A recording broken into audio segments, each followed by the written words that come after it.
Hi மக்களே வணக்கம். ஷஷ்டி விரதம் 2வது நாள். எல்லாருமே ஷஷ்டி விரதம் ஸ்டார்ட் பண்ணியிருப்பீங்க. ஷஷ்டி விரதம் மட்டும் இல்லைங்க, எல்லா விரதத்துலேயுமே நீங்கள் விரதத்தப்போ இருக்க வேண்டிய விஷயம் என்னென்னா சாப்பிடாமல் தவிர்ப்பதுன்னுவாங்க. சாப்பிடாமல் தவிர்ப்பதுன்றது நம்மளோட ஆசைக்காக நமக்கு தேவைப்படுற ஒரு பொருளோ ஒரு செயலோ ஏதோ ஒரு காரணத்துக்காக நம்ம விரதம் இருப்போம். எனக்கு இது வேணும் அப்படின்னு கேட்டு.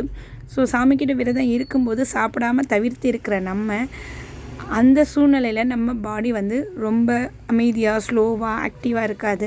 ஸோ கோவப்படாமல் அமைதியாக பொறுமையாக இருப்போம். ஒருத்தர் ஹர்ட் பண்ண கூட ரொம்ப யோசிப்பீங்க. ஸோ அந்த விஷயத்தை நீங்கள் லைஃப்க்கு கொண்டு போனால் இன்னுமே லைஃப் நல்லாயிருக்கும். ஒவ்வொரு விரதத்துக்கு அப்புறம் ஒவ்வொரு விஷயத்தை ஸ்கிப் பண்ணுங்கள், ரொம்ப நல்லாயிருக்கும். உங்களுக்குள்ளே இருக்க குணாதிசயங்களை ஸ்கிப் பண்ணுங்கள், லைஃப் ரொம்ப ஹாப்பியாக இருக்கும். ஈவன் ஒரு சின்ன எக்ஸாம்பிளுக்காக சொல்கிறேன். ஆஃபீஸில் இருக்கவங்க ஏதோ ஒரு ஆர்கியூமெண்ட் பண்ணி பேசுகிறாங்க, நம்மளை பற்றி கேட்குறாங்க. அந்த விஷயம் உங்கள் காதுக்கு வராத வரைக்கும் அதை போய் கேட்காதீங்க. பிகாஸ் அது உங்கள் காதுக்கு வரல, அதை போய் கேட்டு தெரிஞ்சுக்கிட்டு நீங்கள் அதை ஆர்கியூ பண்ணுறீங்க. இந்த மாதிரி எந்த விஷயத்து கூட வேணால் கனெக்ட் பண்ணிக்கோங்க. நமக்கு தெரியாத விஷயத்த பேச வேண்டாம், கேட்க வேணாம். இந்த மாதிரி ஆர்கியூமெண்ட் இல்லாதது ப்ளஸ் நமக்கு தெரியாத விஷயத்த போய் கமெண்ட் பண்ணி அதை பற்றி சிரிக்கிறது, இந்த மாதிரி எந்த ஒரு விஷயமே செய்யாதீங்க. விரதம் இருக்கும்போது நம்ம மனநிலைமை எந்த நிலைமையில் இருக்குன்றது ரொம்ப ரொம்ப முக்கியங்க. ஸோ அதுக்காக தான் இந்த வீடியோ ஷேர் பண்ணியிருக்கேன். விரதம் இருக்க வேண்டிய நாட்களில் நம்ம நிறைய விஷயம் கடைப்பிடிக்க ட்ரை பண்ணுவோம்.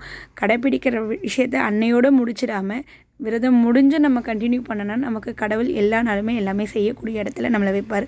தேங்க்ஸ் ஃபார் வாட்சிங் திஸ் வீடியோ.